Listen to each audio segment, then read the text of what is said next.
No estaba preparada para ver lo que vi. Aún con el vendaje en el pecho y los puntos de la cirugía todavía sensibles, me levanté de la cama porque necesitaba agua. Pero lo que encontré en el salón esa madrugada me dejó sin aliento. Ahí estaban, mi esposo, mi hermana. Julián, el hombre que me prometió amor eterno en la salud y en la enfermedad, tenía sus labios sobre los de Lucía, mi hermana menor, mi sangre, mi confidente. Los vi desde el marco de la puerta, las luces tenues de la sala, proyectando sus sombras como si el universo quisiera que lo viera todo. Él la abrazaba por la cintura y ella le sonreía con esos ojos traidores que yo creí leales toda la vida. Mi corazón recién fortalecido tras meses de quimioterapia y cirugía reconstructiva se volvió a romper.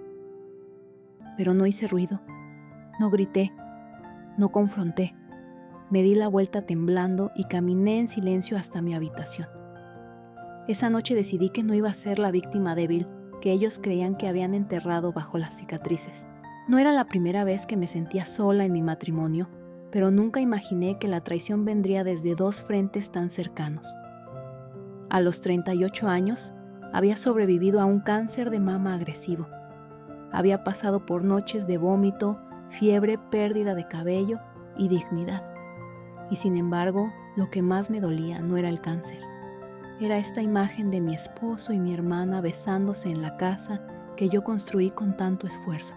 Meses atrás, cuando me diagnosticaron, Julián lloró conmigo. Me prometió que estaríamos juntos en cada paso. Lucía también se ofreció a cuidarme.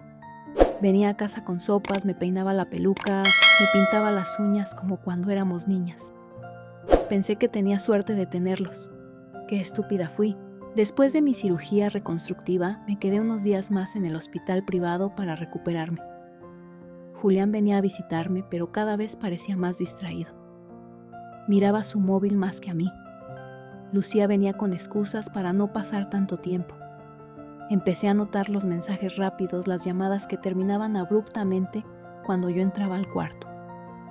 Pero estaba tan agotada física y emocionalmente que no quise enfrentar la idea de que algo más pasaba. Hasta esa noche, hasta ese maldito beso. Al día siguiente me comporté como si nada hubiera ocurrido. Preparé el desayuno. Saludé a Julián con un beso en la mejilla. Llamé a Lucía y le agradecí por las flores que había enviado al hospital. Me miraban con la misma sonrisa hipócrita de siempre, pero yo ya no era la misma. Desde ese momento empecé a observar, a escuchar, a grabar. Comprendí que no podía reaccionar como una mujer herida y emocional. No. Tenía que convertirme en una estratega, y lo primero que haría era no darles la satisfacción de verme rota. Mis lágrimas se quedarían en la almohada, no en sus rostros. Julián era arquitecto ambicioso y encantador. Gracias a mis contactos en el mundo empresarial, había conseguido sus mayores contratos. Usaba mi nombre como referencia. Lucía era abogada joven brillante, pero recién empezaba su carrera cuando yo la contraté en mi firma. Le di oportunidades que muchas mujeres talentosas sueñan tener, y así me pagaron, robándome no solo la confianza, sino la poca estabilidad emocional que me quedaba después de una guerra contra el cáncer. Las siguientes semanas fingí ser la misma María de siempre. Iba a mis consultas médicas, a fisioterapia, a las reuniones de trabajo. Julián me seguía diciendo, «Te ves hermosa», y Lucía me llamaba hermanita luchadora mientras planeaban su vida a espaldas mías. Pero yo ya no estaba luchando contra una enfermedad. Estaba planeando una guerra silenciosa. Una tarde encontré un mensaje de voz sin borrar en el teléfono de Julián. Mi corazón latía tan fuerte que apenas podía sostener el móvil. Era la voz de Lucía. «No puedo esperar a que por fin esté fuera de casa. Lo haremos, lo prometiste, Julián». No decía mi nombre, no decía María, pero lo supe. Fuera de casa era yo. Lo estaban esperando a que me rindiera, a que muriera, a que me derrumbara por completo. Y entonces entendí, no solo me traicionaron, me estaban reemplazando. Una noche, mientras Julián dormía a mi lado, con el mismo rostro que antes me inspiraba paz, yo me levanté en silencio y abrí la caja de seguridad, donde guardábamos los documentos importantes. Revisé las propiedades, las cuentas conjuntas, las acciones. Todo, absolutamente todo estaba a mi nombre.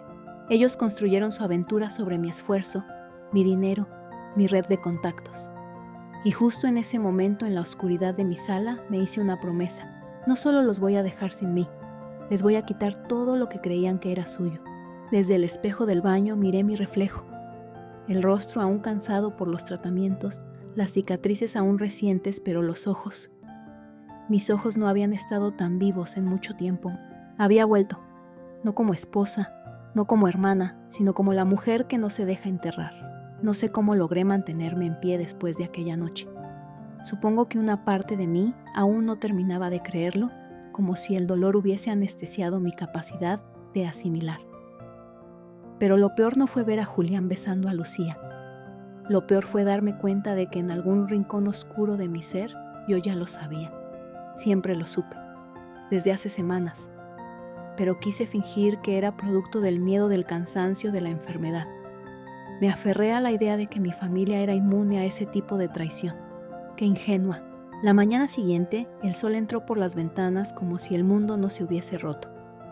Julián preparó café como cada día.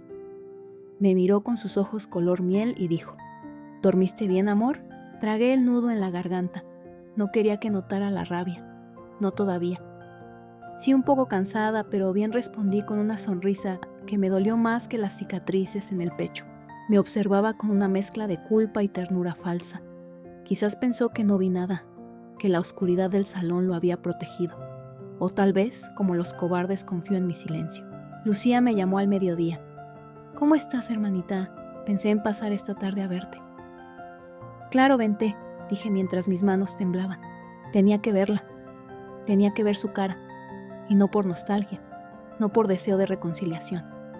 Quería verla para confirmar que ya no era mi hermana, sino una actriz barata jugando a ser ángel mientras afilaba cuchillos por la espalda. Cuando llegó traía flores, como siempre. Para alegrarte el día, dijo con voz melosa. La observé con frialdad mientras se paseaba por mi casa como si nada hubiera pasado. Mi casa, mis paredes, mi sofá, mi vida. Se sentó frente a mí y empezó a tronear de cualquier cosa, de su trabajo, de una serie de Netflix, de un compañero nuevo, que la hacía reír mucho. Mentira, todo mentira. Yo solo pensaba en ese beso, en cómo sus dedos estaban entrelazados con los de Julián, en cómo él acariciaba su cintura como si fueran adolescentes enamorados, en cómo por un instante me sentí invisible, borrada, como si nunca hubiese existido entre ellos. Apretaba la taza de té entre las manos solo para no estrellársela en la cara. Esa noche decidí que no bastaba con alejarlos. No era suficiente con marcharme y desaparecer. No, tenían que perder, tenían que caerse desde lo más alto, y yo los empujaría. Comencé con lo más simple: escuchar, observar, memorizar. Noté cómo Julián recibía llamadas en horas extrañas. Cómo salía de casa diciendo que iba a reuniones de última hora que no aparecían en su calendario. Lucía, por su parte, empezó a cambiar su ropa. Más maquillaje, tacones más altos, perfumes dulces que nunca había usado. Una noche, mientras Julián se duchaba, revisé su portátil. Me temblaban las manos, pero la furia me daba valor. En su correo encontré archivos etiquetados como Proyecto Aurora. Era una propuesta arquitectónica que él había elaborado, usando el logo de mi empresa, mi firma y mis contactos. Me estaba robando, con mi hermana y usando mi nombre. En ese momento algo dentro de mí se quebró, pero no era dolor, era una especie de calma helada, como si una versión nueva de mí se activara, más fría, más lúcida, más peligrosa. Tomé capturas de pantalla, guardé correos, grabé conversaciones con mi móvil oculto en el bolso. Ya no era la esposa paciente, era una cazadora con tiempo. Mientras tanto fingía. Seguía yendo a mis terapias, seguía cocinando cenas, seguía abrazando a Julián cada noche. Él jamás sospechó que cada palabra suya era un clavo más en su propio ataúd. Una tarde, Lucía llegó con una botella de vino. Deberíamos celebrar que estás mejor, dijo. ¿Celebrar qué?, pregunté con una ceja alzada. Que pronto volverás al trabajo. Te necesitamos allí. Hipócrita. Me necesitaban, sí, para terminar de exprimir todo lo que construí con años de sacrificio. Sirvió 2 copas. La miré fijamente. ¿Sabes lo que más duele de todo esto, Lucía? ¿Qué cosa?, preguntó sin parpadear. Que te creía mi hermana. Su cara se tensó, solo por una fracción de segundo, pero fue suficiente. Su mirada vaciló. Sus manos temblaron apenas. ¿Por qué dices eso?, musitó casi en un susurro. No respondí, solo sonreí, levanté la copa. Brindamos, por última vez. Esa noche revisé las cámaras de seguridad que había instalado en la oficina. Lucía y Julián se encontraban en mi despacho después de horas. Revisaban archivos, usaban mi ordenador. En una grabación incluso se besaron. En mi silla. Era como si quisieran borrar cada parte de mí, pero no lo lograrían. Ya había contratado a un abogado. Le entregué todas las pruebas. Le expliqué mi plan. No quiero solo el divorcio. Quiero arruinar sus carreras. Entonces necesitaremos más que esto, me dijo. Le daré todo.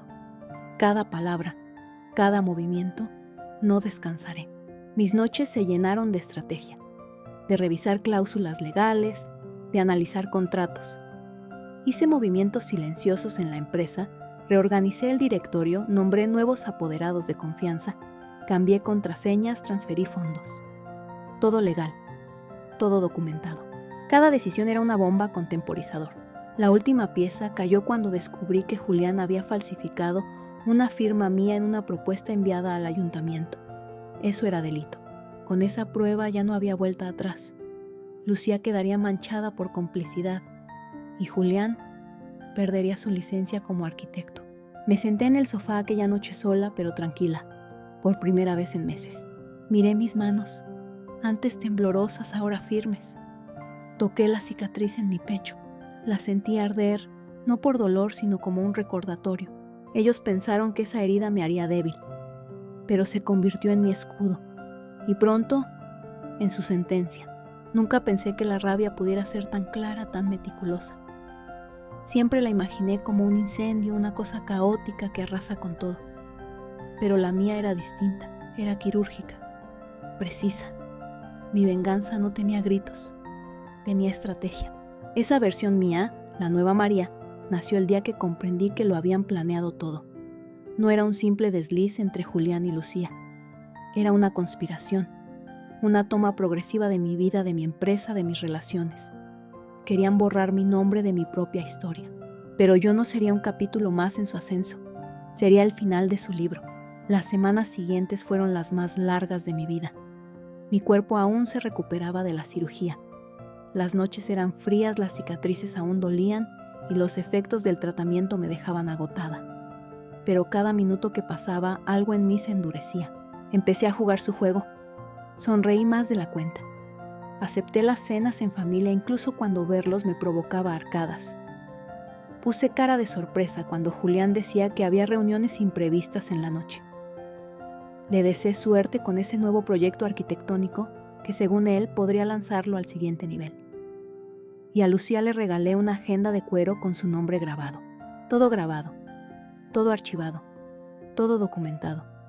El abogado que había contratado me pidió pruebas sólidas. Le di más que eso. Los tengo atrapados. Solo necesito tiempo, le dije. Una noche, mientras Julián hablaba por teléfono en el balcón, dejé un dispositivo de grabación encendido. Su voz era suave e íntima. Tranquila, amor. Pronto todo será nuestro. Amor. Amor, se lo decía a ella. Y yo adentro con el pecho aún vendado, planificando la caída de dos personas que alguna vez amé. Me costaba dormir. No por ansiedad, sino por odio. Y el odio, aunque te consume, también te mantiene despierta. No sentía pena, ni siquiera celos. Sentía desprecio, un fuego helado que me alimentaba mientras revisaba cada contrato, cada documento, cada firma falsa, cada movimiento de cuentas. Llevé la investigación más lejos, contraté a una investigadora privada. Una mujer discreta profesional, con rostro de contadora y mirada de halcón. Le di un sobre con los nombres y direcciones. Necesito fotos, fechas, confirmaciones.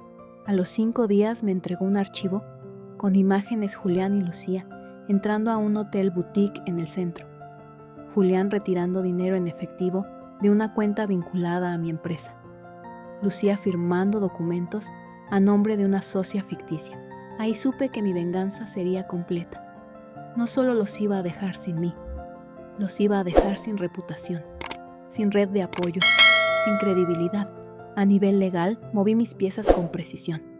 Modifiqué la estructura de la empresa. Reasigné poderes notariales. Cambié a Lucía del área legal al departamento de archivos sin decirle nada. Ella pensó que era temporal. Yo sabía que era su degradación simbólica. A Julián le bloqueé el acceso al sistema interno. Le dije que era un fallo técnico, pero en realidad ya había iniciado un proceso para revocar su acceso como consultor externo. Las reuniones que antes organizaba él, ahora las dirigía yo. Y mientras lo hacía, sonreía, porque él aún no sabía que la ruina se acercaba, vestida de justicia, firmada por mí. Una noche fingí estar dormida en el sofá. Julián llegó tarde.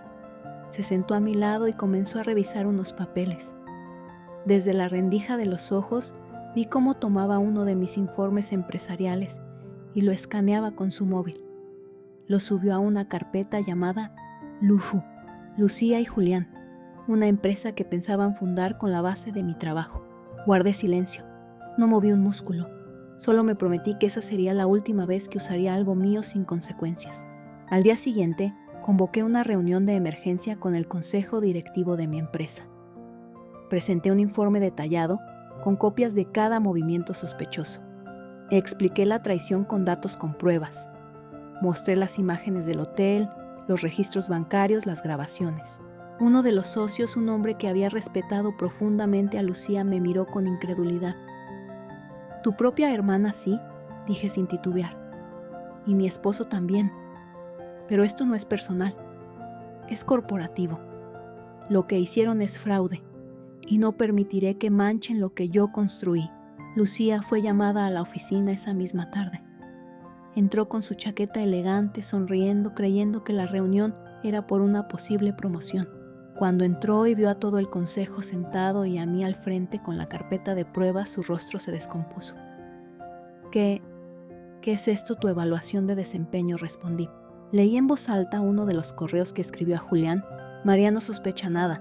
Me sigue tratando como su hermana favorita. Pobrecita». Sus manos comenzaron a temblar. Su voz se volvió una súplica. «María, por favor, yo». Pero ya no era su hermana, era su juez. Y acababa de dictar sentencia. Lucía fue despedida esa misma tarde. El despido fue público, formal y justificado. Su acceso al edificio fue bloqueado, sus pertenencias enviadas por mensajería y su reputación evaporada. Julián recibió una notificación esa noche. Mi abogado había iniciado acciones legales por uso indebido de propiedad intelectual, fraude y falsificación de firma. Lo confronté en casa. «¿Qué es esto, María? ¿Estás loca, no?». «Estoy curada. Esto nos va a arruinar a todos exactamente. A ti y a ella». Lo vi derrumbarse. Me rogó, me gritó, me llamó desalmada. Yo solo respondí. «Desalmado fue verte besar a mi hermana mientras yo sanaba de una cirugía que podría haberme matado. Tú cavaste este hoyo, Julián. Ahora te toca quedarte dentro». Esa noche dormí sola, por primera vez sin lágrimas, sin miedo, sin culpa, solo paz y un silencio que no pesaba sino que liberaba. El día que Lucía cayó, el cielo estaba despejado. Era una mañana limpia, como si el universo decidiera vestirse de testigo silencioso. Yo llegué temprano a la oficina. Traía puesto un traje blanco casi ceremonial. Había algo poético en eso, el color de la paz para presidir una guerra que estaba a punto de terminar. A las 10 en punto, todos los directores estaban sentados en la sala de reuniones. El ambiente tenso. El consejo sabía que ese día marcaría un antes y un después. Algunos aún no creían que Lucía pudiera haber llegado tan lejos en su traición. Otros simplemente estaban ansiosos por verla caer. Cuando ella entró, no sospechaba nada. «Buenos días», dijo con su sonrisa ensayada, la misma con la que me robaba lo mío mientras me abrazaba. Se sentó en su silla de siempre, colocó su carpeta sobre la mesa y cruzó las piernas. Una postura segura, arrogante, hasta que vio que yo no tenía documentos frente a mí, solo una carpeta negra cerrada, con su nombre. Lucía tragó saliva. «¿Ocurre algo?». Yo no respondí de inmediato. Abrí la carpeta y coloqué sobre la mesa la primera prueba, una copia del contrato que ella y Julián intentaron registrar, utilizando documentos míos, mi firma escaneada y mi logo corporativo. «Esto ocurre», le dije, y entonces todo se vino abajo. Expuse todo con una claridad que me sorprendió incluso a mí. Cada movimiento, cada correo, cada mensaje, cada foto. Lucía intentó interrumpirme varias veces, pero los miembros del consejo la mandaron callar. ¿Estás negando que esto es tuyo?, preguntó uno de los directores, levantando una impresión de un correo donde decía que yo no duraría mucho en la empresa y que era el momento de tomar lo que nos pertenece. Eso está sacado de contexto, gritó Lucía ya con la cara desfigurada por la furia. Yo solo la miré. La hermana que alguna vez peinó mi cabello cuando era niña, que me cuidó cuando tuve fiebre, que me ayudó a elegir el vestido de boda. Ahora se retorcía frente a mí intentando salvar una carrera construida con mis cimientos y cimentada en mi sufrimiento. No voy a permitir que me arruines, dijo en voz baja, como una serpiente herida. Me incliné sobre la mesa y respondí, tú ya lo hiciste sola. Su despido fue inmediato, sin beneficios, sin posibilidad de recomendarla, y con un comunicado interno que justificaba su salida por uso indebido de información confidencial y conflicto de intereses. Nadie le habló cuando salió del edificio. Sus tacones sonaban huecos en el pasillo, su dignidad arrastrándose detrás. Yo me quedé sentada sola en la sala. No me sentía orgullosa, tampoco feliz. Sentía vacío, como cuando terminas una novela demasiado larga. Ya no esperas giros, ya no deseas más páginas. Solo silencio. Julián, por su parte, no tardó en recibir la estocada final. Mi abogado presentó la denuncia penal por falsificación de firma y uso indebido de bienes empresariales. Los medios se enteraron, y cuando la prensa huele sangre no hay vuelta atrás. Un periódico local publicó un artículo titulado «Arquitecto de renombre, investigado por fraude con la empresa de su esposa enferma». No podían haber escrito algo más devastador. En 2 días perdió 3 contratos. En una semana su nombre desapareció del listado de recomendados del Colegio de Arquitectos. En 10 días, un inversionista exigió que devolviera los fondos entregados. En 15 ya no tenía estudio, ni socios, ni agenda. Y entonces sucedió lo impensable, volvió a casa. Yo estaba en la cocina tomando té cuando la cerradura giró. Pensé que venía a recoger sus cosas, pero no. Venía a rogar. María, tenemos que hablar, dijo con la voz ronca, la mirada hundida. Había bajado de peso. Tenía ojeras. El traje le quedaba flojo. ¿Sobre qué respondí sin levantarme? Sobre nosotros. Sobre todo esto. Yo cometí un error. Fue un momento de confusión. Confusión. Te acostaste con mi hermana durante meses. Usaste mi empresa para financiar tus proyectos. Me reemplazaste mientras yo estaba recuperándome de un cáncer. ¿Eso es una confusión? Lucía me manipuló. Yo no sabía qué hacía. Creí que tú no ibas a salir de esto. Silencio. Y entonces lo dijo. La frase que selló su destino. Pensé que ibas a morir. Pensé que no volverías a ser la misma. Lo miré a los ojos. No con odio, con decepción. Porque por fin entendí, él no me amó nunca. Solo amó lo que yo podía darle. Cuando dejé de ser útil, cuando estuve rota, prefirió saltar del barco. Tienes 10 minutos para salir de mi casa, le dije. María, por favor. 9. Se fue sin decir una palabra más. Esa noche dormí profundamente por primera vez en meses. No soñé con ellos, no sentí angustia, no tuve pesadillas. Al despertar me miré al espejo. Las cicatrices seguían allí, pero ya no eran señales de dolor, eran testimonio de resistencia. Las semanas siguientes fueron un torbellino de reacciones. Mi círculo más cercano, mis empleados, mis amigos, incluso familiares, todos se dividieron. Algunos me aplaudieron, otros me criticaron por ser tan fría. Un primo me dijo, «Pero sigue siendo tu hermana. ¿No crees que fuiste muy lejos?», le respondí con calma. ¿Y cuándo alguien pensó si ella fue demasiado lejos? Cuando se acostó con mi marido, alguien pensó si eso era demasiado.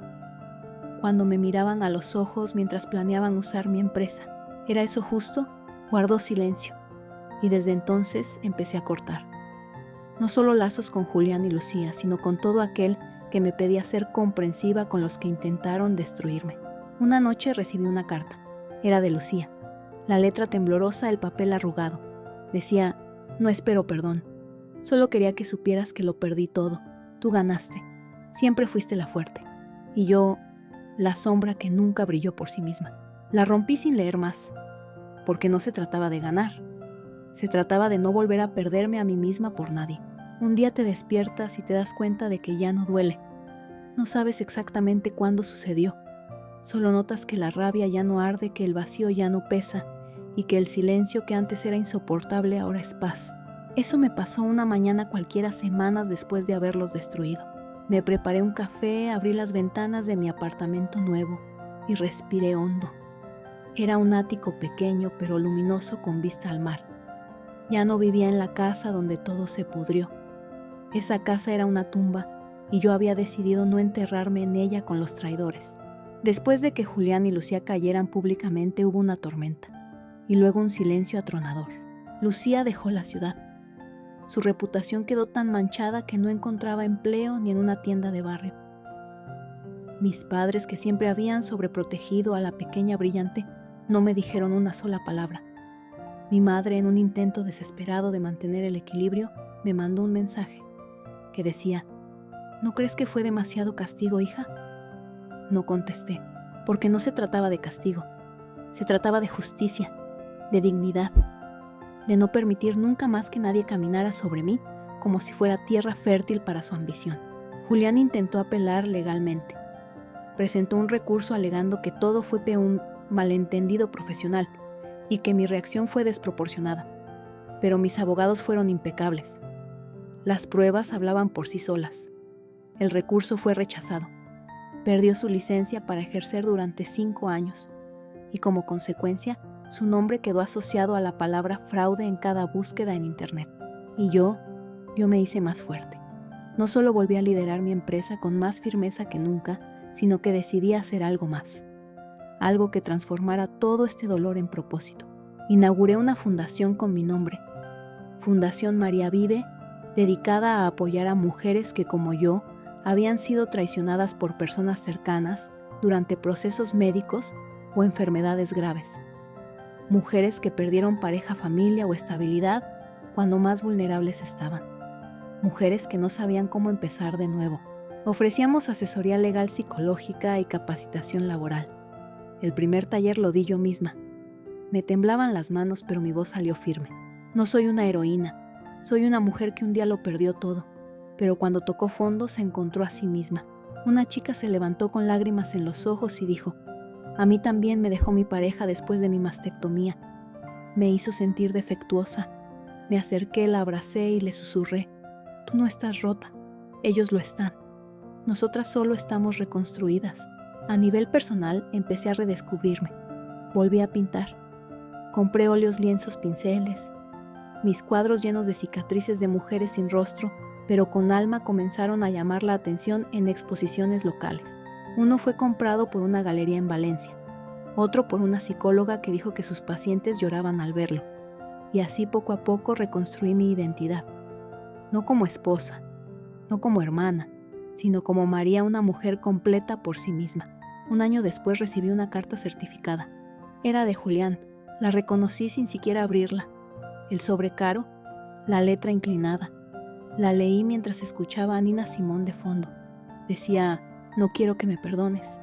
Solo quiero que sepas que aún te sueño, que me despierto en las madrugadas buscando tu calor, que cada vez que me miro al espejo veo al hombre que destruyó a la única persona que lo amó de verdad. Fuiste mi luz y no supe valorarte, lo perdí todo. Pero lo que más me duele es haberte perdido a ti. La quemé, pedazo por pedazo, y mientras las cenizas flotaban por el balcón, entendí por fin, ya no me importaba.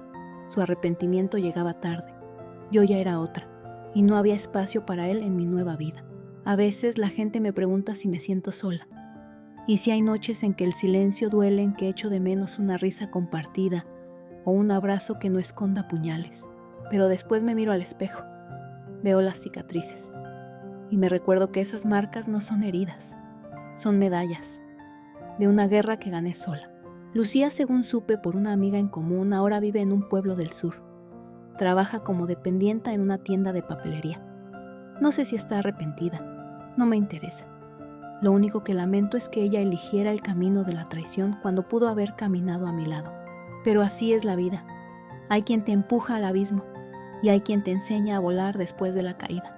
Hoy, cuando me siento frente al mar, y dejo que el viento me acaricie la piel, pienso en todo lo que perdí, pero también en todo lo que gané. Ganarme a mí misma fue la victoria más importante, y si tuviera que pasar por todo otra vez para llegar hasta aquí, lo haría sin dudar. ¿A ti qué lees esto? A ti que tal vez estás en medio del dolor. Déjame decirte una cosa, te van a romper. Pero también te puedes reconstruir, y cuando lo hagas serás más fuerte que nunca. Gracias por seguir mi historia. Ahora quiero saber de ti. ¿Alguna vez tuviste que renacer desde el dolor? Te leo en los comentarios.